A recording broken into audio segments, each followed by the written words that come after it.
So, I made Mario in Minecraft. Well, it's just one level, but it's pretty much fully functional. And the best thing is, I made it so that it's really easy to make a level yourself. Like, really easy. So, first I'll show you some parts from this level, then I'll show you how you can make your own level. And lastly, I'll show you some techniques I used to build this entire thing.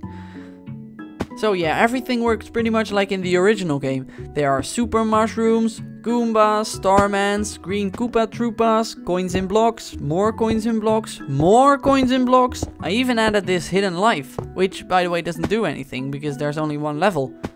And that's about it. It's not that much. It's not that much at all. So of course it took me like, what? 1 day or so to make all of this? Anyway, I can see the look on your faces. You all want to make your own level. Well, let's go then.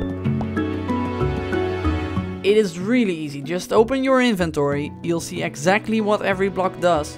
This one, for example, just place it somewhere in the level and whenever the player hits the block, a super mushroom will appear.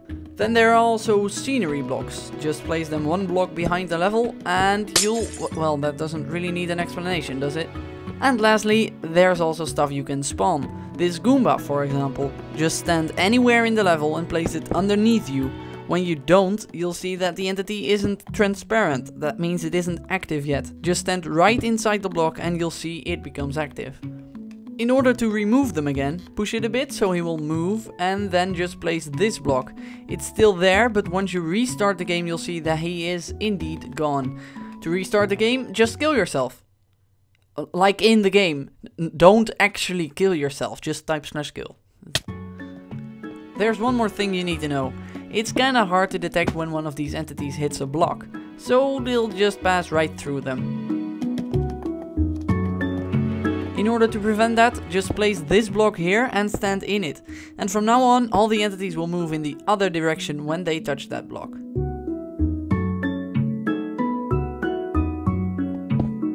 Now let's say you placed one of those blocks over here somewhere and you want to remove it, but you don't exactly know where it is. Just splash this potion saying see technical blocks and now you can see where it is and remove it using this block. And that's pretty much all you need to know. When you want to make a level yourself, you can download the template map in the description, as well as this level, as well as the resource pack. Because you may or may not have noticed it, but I am actually using a resource pack. I feel like I'm talking too much, so we'll just look at me failing for a while.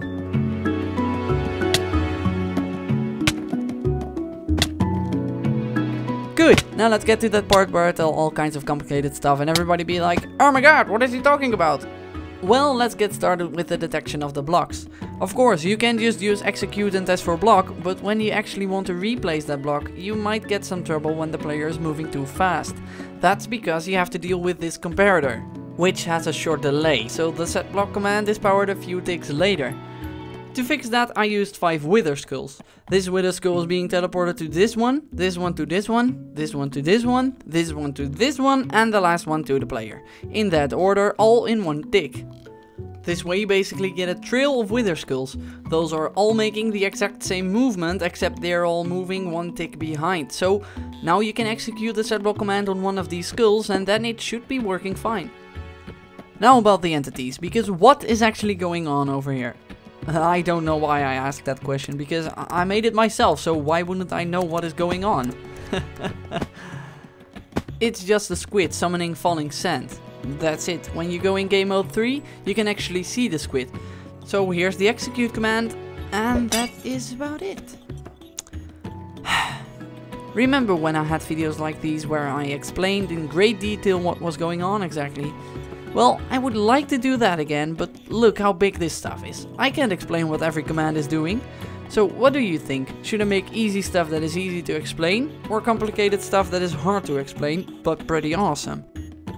So usually I end my videos in a funny kind of way? Well, not today. Ha! You're like watching all my videos all the way to the end because you want to see the ending. Well, no funny ending today. Haha! What? Whoa, oh my, what? My chair just broke. What the? You win this time, internet. You win this time.